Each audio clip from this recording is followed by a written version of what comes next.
What's good, peeps? Welcome to an Indefatigable Artist.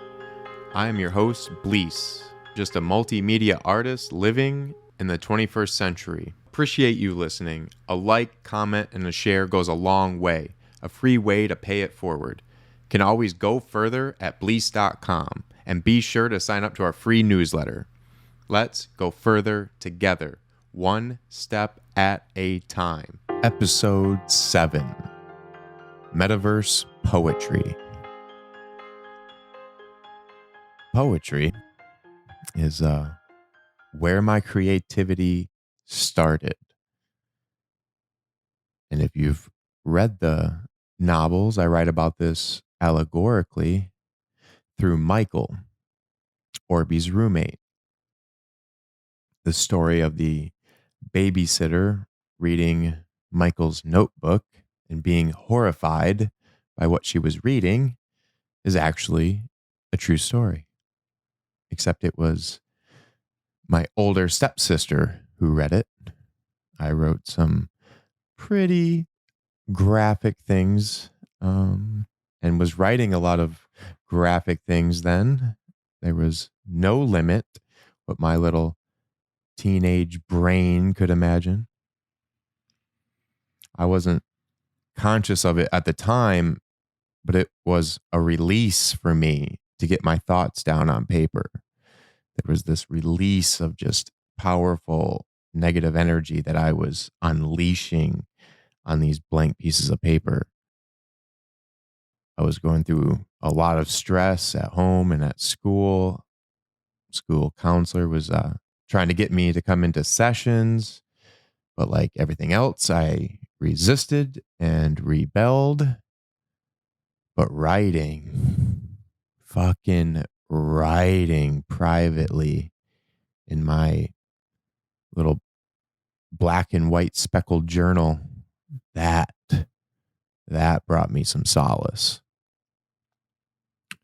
It was an escape, really my first escape from reality. I don't know where that journal is now. Left it behind when I moved away from Michigan, as I left a lot of things behind.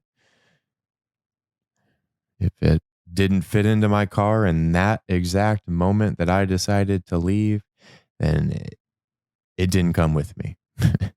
And my family at the time didn't care for my things as much as I did and let most of it get ruined. But I can still remember parts of that story. The one that I shared with my sister that night. It was a horror story about a hitchhiker who gets picked up by a woman who he then murders in the worst possible way. I was very graphic in the way that the hitchhiker did this, and purposely so. And being a woman, I'm sure it was even more sinister for my sister to read. But that shock on her face, that's what I was going for as a writer, to have my words spook her. My favorite movies at the time were scary ones. The fact that a movie could actually scare you, think about that for a second. A 2D image can really have such a powerful effect on you. And especially as a kid, like experiencing this otherworldly thing in front of you, the screen that you don't fully understand. I mean, it's hard enough for adults to understand, that has been here for such a small amount of time, relatively speaking. You know, you think in the terms of hundreds and thousands of years, millennia. You know, movies have only been here for like a little over a century now. That is a very small amount of time, and we're already seeing vast psychological effects that this has had in such a short period of time. You just think of television only being here, you know, prevalently 60 years, 70 years, still short amount of time. And for me to watch some of these scary movies that probably shouldn't have been watching that early, but I wanted to. It wasn't like I was being shown this against my will. Like, no. I remember one time when my mom rented the movie Scream and she watched it and I waited for her to go to bed. I don't know if she knows this or not. I think I may have told her this. Um, but I waited and she'll know what I'm talking about because she rented the movie and I went upstairs, took it down to our basement to watch it because I knew I could be alone and not wake her up watching it. Went downstairs in the basement to watch it and oh my God, I was so scared of that movie. And now looking back at really how funny it's become. But I think it came out in 1997. So I was 7 years old at the time. But it was like being told, no, I couldn't watch this movie. That's what it was for me. Like, no, you cannot watch this movie. It was like, that made me want to watch it. You get told not to watch something. It makes you want to watch it that much more, at least in my little brain. So, no, these weren't shown against my will. And that just, that feeling was like a thrill. It was like, wow, like it was really the first time I can remember watching something scary like that. And I was hooked. I wanted more. And so I, on some weekends, would go visit my cool Aunt Amy. Shout out Aunt Amy. Would let me watch anything I wanted to. She was the cool aunt. So then going to Chicago, she lived in Chicago when I was 10. I was 10 or 11 at the time. Yeah, was it 2000? Yeah, it was 2000. So I was 10. Yeah, we have a picture of it. Grandma has hanging on her fridge still. I think it's dated. But yeah, 2000. I was 10 years old. And just she had all these movies and watching. That's when I watched Silence of the Lambs. I watched Texas Chainsaw Massacre, Children of the Corn. God,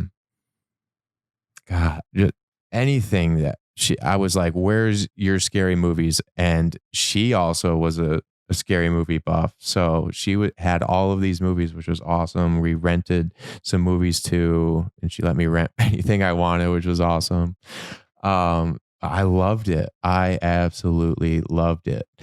And Children of the Corn scared the living shit out of me as a kid. And I grew up in Michigan and we went to a corn maze, the Fusilier Farm. Shout out Fusilier Farm. Visited there when I went back to Michigan. It's really cool where that place has grown into. Great little, farm out there in Manchester. Definitely check them out if you're in the area. We got jarred pears, jam. They have so much there now. It's so good too, farm raised food is so good. But we went there as a kid and they had this huge corn maze that was pretty famous in the state. And I remember, like, it was after watching these movies and being scared of these movies that we go in this corn maze. I am scared shitless. I was so scared. And it was because of these movies. Like, I'd watched those movies and now I'm actually in a corn maze, going through this corn maze. I'm with my mom, my cousin Mary. I think Heidi was there. I'm not exactly sure, but I just remember I was the youngest one there and I was so scared. I was like chewing on my long sleeve shirt and grueling through it. And at the end, they have the chainsaw guy chase you. It was, and of course they had the people jumping out and shit. Oh my god.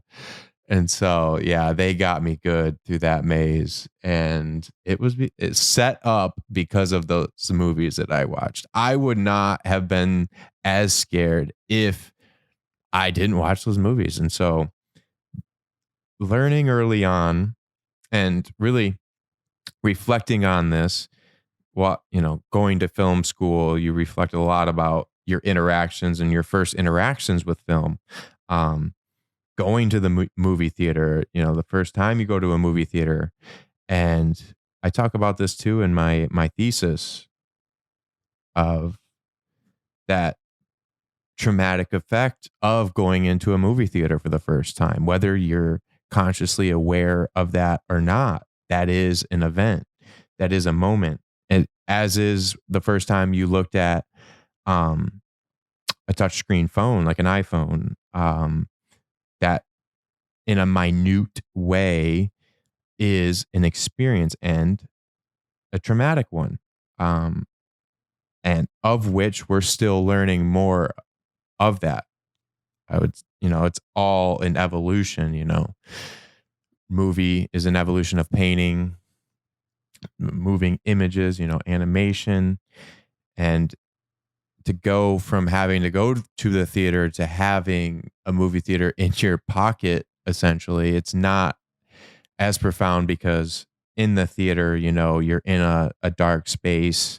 You really have this kind of out of body experience in a movie theater that you don't have as much in a phone, but you still do to a certain degree. While you're interacting with these social media platforms, you're having this out of body experience, and it's taking place on these different platforms that are now, more and more computerized. So you're living in these computerized dreams in a way. Um, and so looking back at this time psychologically of what a young kid would be experiencing watching these movies that you don't fully, someone that age can't fully understand, in watching these. And I remember watching Godfather and not fully understanding what I was watching. All I knew was the director was from Michigan, um, Francis Ford Coppola. And just that in and of itself was cool. It was like, oh, wow, okay, this guy's from Michigan who made this movie. And that's how it was set up to me by my other cool aunt, my Aunt Mary.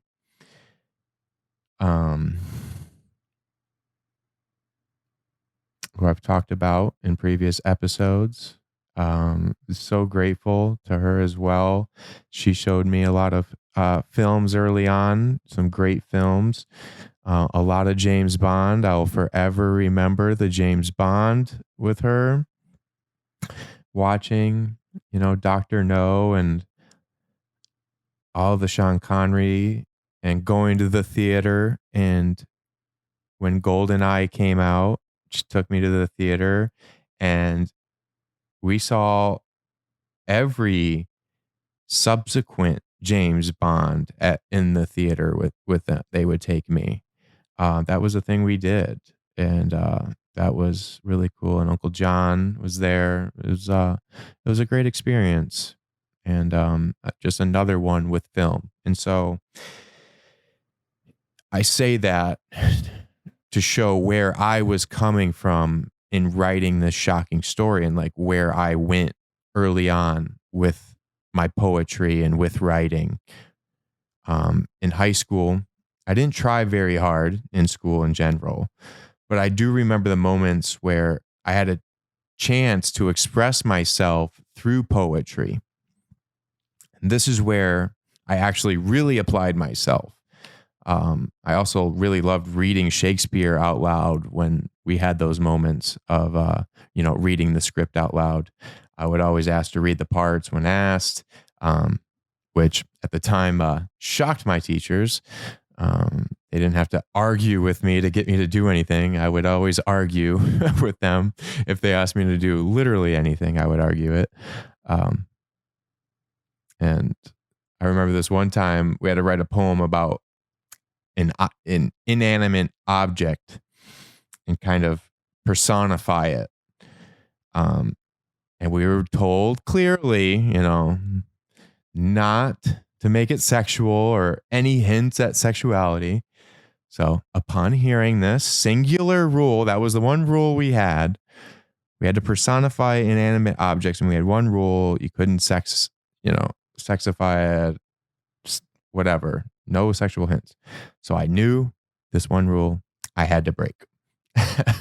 I wrote mine about a cap where I rode on top, rode on the front, rode from the back. And the laugh I received from the class, I'll never forget. They were roaring, laughing. It was just truly a funny moment. And I couldn't believe that my poetry, because it was a poem, could have that effect. Like, again, it was this writing and having an effect early on, but not fully being aware of it at the time, of what was happening and why that was so important to me then, of expressing myself, whether I read it out loud or not, it was the writing. And a lot of the writing, I didn't share. And I never really took writing or poetry seriously. I didn't take anything seriously at the time, but I did when I went back to college. And it was the sole reason for going back, was to improve my writing. I studied psychology so I could better understand characters and develop psychologically deep plot lines. I don't have any writing from that time. Like I said, I lost that journal as a kid, and in my first couple of years at college, I had a writing class, and in that we were to write in a journal at least 5 times a week, and I did this for an entire semester. Turned it into the teacher, expecting to get it back, but the fucking guy vanished. The teacher quit. We missed the last few weeks of class. They were canceled. Tried emailing him and reaching out. Nothing. I kid you not. This happened at Broward College. My first couple of years there. The guy, like, what? Like, the professor left. He quit. I mean, even throughout the semester, like, classes would get canceled. And I mean, we literally had like a handful. I really was doing the journal more for myself than anything, than more than the class. I handed in as a bunch of others did. I never got it back. I don't know what happened. I don't know if he like started reading these, were like, oh man, I got some good ideas. I'm gonna ditch. And I was just so caught up at the time. I was upset about it, but I didn't like go to the the office or anything to really complain too much about it, to force to get that back. I probably looking back, I definitely should have. Was just so caught up at the time, and it was so early on. I just let it go for whatever reason. I was just so busy at the time, going to school full time, working full time, that I just let it go, I guess. So is what it is. But I was pretty pissed about that. Poured a lot into it, more for, my own writing career than anything else. I've talked about on previous episode about my hard drive crashing, and where I lost months of writing. But this was my first taste of losing work. It was a punch in the gut, but a lesson learned. Well, apparently I didn't fully learn it until the hard drive crashed, but keep a copy of everything. Keep a copy of everything. I can't stress that enough. If you care for something, have it in 2 different places, because you never know. Back to Metaverse poetry. Writing poetry is how it all started. It's what started me going down the twirl into the world of creativity. It's how Bleace started. It was a book of all poetry. It was just a bunch of poems put together. And that's how my brain still pours thoughts onto paper.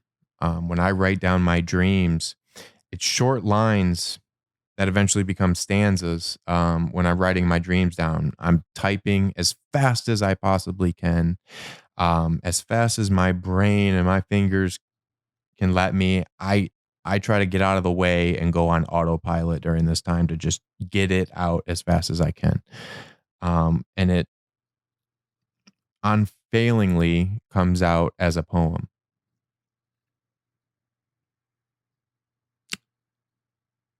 And I say this like anything else. I create. I don't like to apply adjectives, or I refrain from applying adjectives like good or bad to it. It just is. It's just a feeling. It's capturing a moment. It's a moment. It's capturing how I felt at that time. Anger, sadness, happiness. And expressing it in an individualistic way. Take a trip down memory lane, deep, far back in the brain, where your conscious looks like a speck of grain. What all did you see? Be easy. Memory can burn worse than a third degree. Memory is free. Memory is yours. Use memory to foresee. Write your memories down before memory flees. Past is past. Today, it can't harass. Memory can strain so you don't live in vain. Memory can stain worse than blood on a shirt. Memory can hurt worse than any physical pain. Memory is pure. Memory endures. Memory cures. Time makes memory a blur. Memories are surreal. Memory is so real. Memory reveals experiences from the past, experiences so powerful, even today, a shadow is cast. Amazing how time creeps so fast. It's a poem I wrote in my early days of writing poetry that I scatter through the first novel, Bleace. So with poetry really being the foundation of my creativity, it felt only right for that to be the way I entered Web3, how I entered the Metaverse, how I minted my Genesis NFT collection on Tezos. And for those who don't know, Web3, like the two webs before it, is another evolutionary step for humanity. Web 1 was email. Web 2, social media, the MySpace, Facebook, Instagram. Web 3 is the Metaverse. It's 3D. It's a 3D space with 3D avatars. I like to think of it and call it a digital Pangea. It's bringing the world together like never before. There's a sense of presence felt in these virtual plots of land that can't be felt on a Web 2 timeline or a video call like Zoom or FaceTime. When you're in a virtual club with other 3D avatars, it feels like you're with them somewhere, partying and dancing. There's an energy that can't be felt if you're just watching a live stream on Twitch or YouTube. The first time I was in a virtual space was in October 2021 on a platform called Hubs by Mozilla. This was a virtual party on Halloween hosted by Shark Anthony. A couple months later, in December of that year, going to my first virtual concert, seeing artists like Serena Ellis and Category 5, both of whom I've become close with ever since. Going to that virtual concert was a powerful moment. Being there with all of those people, there were 300 to 400 people there. And being in 2021, not having been to a live concert since before the pandemic, going to this virtual concert felt like going back to one in real life. Seeing live music being performed, being in a crowd with others, dancing, jamming to music, getting to meet like-minded people. I was instantly hooked and saw the potential that the universe had of bringing the world together. And better than Web 2, it's bringing them together bypassing an algorithm that has so often kept people from each other, from seeing each other's work, suppressing artists and small businesses. I will get more into this on a future episode, but the algorithm and how it's set up for profit has severely hurt small artists and small businesses over the recent years, making it so hard to break through and reach an audience that would appreciate it. What I felt being in that virtual concert was life-changing. I published my first novel in June 2019. That summer, I went to nearly every bookstore in the Northeast. I went to New York City, Philadelphia, Washington, D.C., Stanford, for a couple reasons. To see which ones I could try to get my self-published novel into, and two, to see if I could do some live readings. Well, I wasn't able to get into any bookstores because if you're not published by one of the 5 main publishing companies, you cannot share shelf space with them. Any novel, any book that's sold nationally cannot share shelf space with a self-published author like myself. But I'm not willing to give up any piece of these novels. This is my life's mission. I want to make these animated films. I don't want someone else making the decisions on what these characters look like or how it gets executed. I want to say in that. I've just seen too many instances where this has happened, and I guess you just got to let it be at the end of the day. But I really want to see this through, and willing to stick with it. So I wasn't able to get into any bookstores, and I did, however, find quite a few bookstores I could do live readings at. They had open mics, and they also had it where you could set up and bring friends there. So I was pretty excited about that. But what I was really setting up for was the following summer. It wasn't so much for the immediate. It was the following summer when I knew I would have the sequel, Bleace Paradox, done. I was looking forward to summer of 2020. The Roaring 20s. Oh, it was going to be great. We watched The Great Gatsby, old sport, going into 2020. It was going to be the Roaring 20s. We are going to have a roaring good time.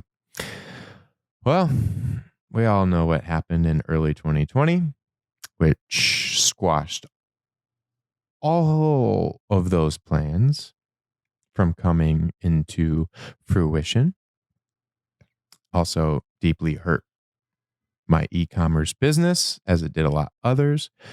But I am grateful to still be here, to have survived to this day, as so many others, unfortunately, cannot say the same. And I only say this to emphasize the importance that the metaverse had on me as an artist. With the metaverse, I was able to do a virtual book tour. I was able to perform live readings from my novels, Bleace and Bleace Paradox, as well as from my ongoing poetry project, A Bleaceful Sleep, which also turned into the title of my Genesis collection on Tezos. NFTs that consist of 3D animations, along with my voiceover of me reading stanzas from my poetry. Right now, you can only mint up to a certain, file size. So it was learning that and adjusting accordingly. Like I wanted to do full poems and longer animations. Well, couldn't get those minted at the time. So still early, and they have since created better technology to do longer videos, which is awesome to see. People will be able to do full music videos. I really enjoyed doing these 3D animations with voiceover of these poems.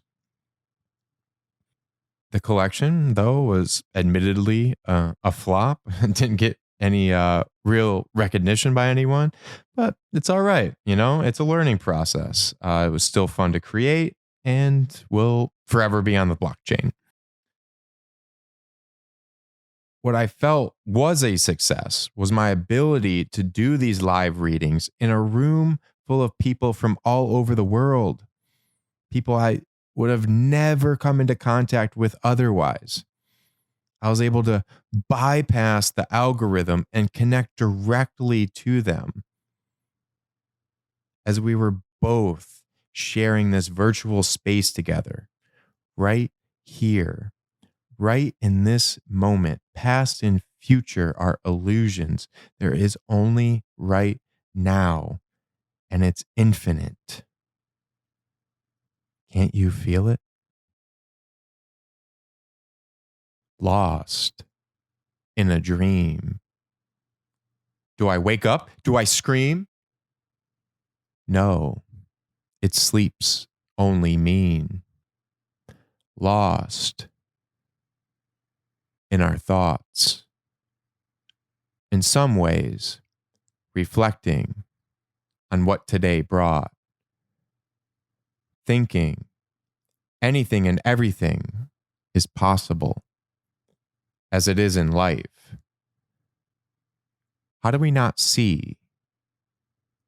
Must find the need to proceed. Lost in our own world, going down the twirl of deep fascination, unlimited imagination. Lost in our subconsciousness, no other witness. Only I hold the key to the door I explore. One stanza from that poem is one I used for an NFT. And I do think digital assets and these virtual worlds will become more intertwined with our everyday lives. The technology is getting better at a rapid pace. It's not where it needs to be for real mass adoption. Who wants to wear those clunky things on their face? Not really anybody. And who wants to figure out how to create a wallet and connect it to these marketplaces? Very few are willing to take the time. I'm personally more bullish on the metaverse than I am NFTs or digital assets, whatever you wish to call them, and crypto. I think NFTs and crypto just have too many bad actors. The ratio of good actors to bad actors drastically needs to change for real progress to occur.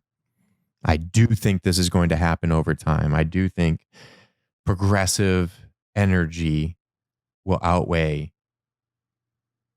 regressive energy. Still going forward, still going further. I also think there needs to be a mentality shift as well. So many in the space have a fixed mindset over a growth mindset. They fixate on this one belief, and whether it's about an individual or, a concept, as new information comes out about people or marketplaces, like they're just fixated on what they already think, and take as information. And if you criticize it, you're dead. Fuck you. Get out of here. Oh, you tried something and failed? Oh, you're a rugger. Blast his name all over Twitter spaces. There's no real source of information in this space. It's really only what you hear most often from the most people that others take as what's happening. And luckily for the space, the blockchain is transparent, and that's the importance of it, is making information transparent. And it's going to take more people to be able to read this blockchain and to understand it. It's learning it. And luckily, there are people like CoffeeZilla, at least at the moment, someone who seemingly has good intentions for calling out bad actors and has a good reason for doing such. This needs to happen because bad actors ruin the reputation for all of crypto and NFTs, as it's so infantile at the moment. And the fact that negative information spreads 10 to 12 times faster than positive information only serves to hurt the space more. And to those who may be listening to this skeptical of crypto and NFTs, I'm here to say I hear you. I fully get it. And you have every right to be skeptical of it. I too am skeptical of it. And with that said, I'm a very hands-on learner and wanted to learn about this new technology and all of its assets. I think as we sit here in 2023, Web3 is about 3 to 5 years away from being what people in the space think it is. There's just too much focus on shooting stars, the outliers over the mean, the other stars in the sky. It's going to take time, but I'm here for it. Still doing what I can in the space and will continue to share my poetry in the metaverse and go to virtual concerts. I think more big name artists will start to use this technology. We're already starting to see some come into the space and do virtual concerts. Shout out Ozzy Osbourne. And just think of all the people that can't physically go to a concert, but could attend virtually. This is going to be huge. They'll be able to sell NFT tickets to a virtual concert, stream their physical concert into this virtual space. I think when these current artist contracts expire, they will be changing in this direction to include this new rapidly growing technology. There's just too much potential for them to pass on. We're seeing this now with big name companies coming into the metaverse. Personally, we've visited several already and have been noticed by them, which has been truly awesome. You can check out our YouTube channel and see our visits to places like Patron, Grey Goose, Snapple, Jimmy John's, Doritos, Sotheby's, Wisher Vodka, and historical places like Frida Kahlo's house, which shares her entire history. It's really cool. I think the learning the metaverse can bring, virtual classrooms. I've written extensively on virtual classrooms and the ability of like what Mark Zuckerberg talks about, what he wants to do with Meta, of being able to go to like ancient battles and like go and see how they were living in that time and have these kind of, it's going to be game changing. But thank you for taking the time to check out this episode about metaverse poetry. If you go to the Bleace YouTube channel, you can view recap videos of all the metaverse poetry performances I have done in multiple metaverse platforms like voxels, spatial, hubs. Still looking to enter Decentraland once I find a spot there. Anyone who will have me, let me know. I'll definitely would love to do a poetry performance in Decentraland. Shout out all the Decentralites, anyone who's listening. And to anyone who has never been to the metaverse, if you have any questions, please let me know in the comments. Reach out to me through Bleace.com. I have a submission form there.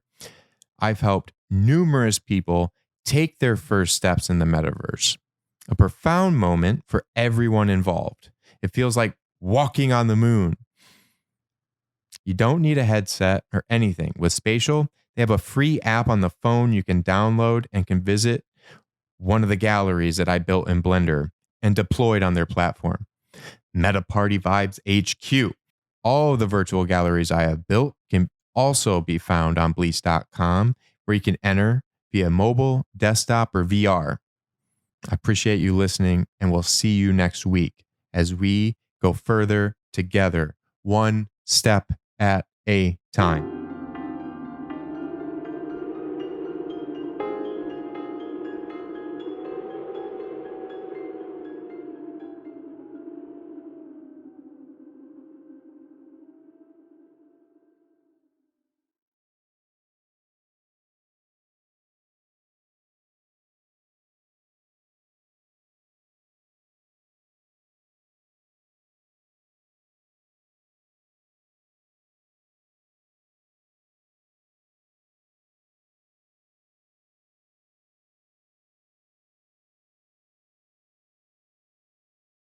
Appreciate you listening. Be sure to hit the like button, leave a comment, and share.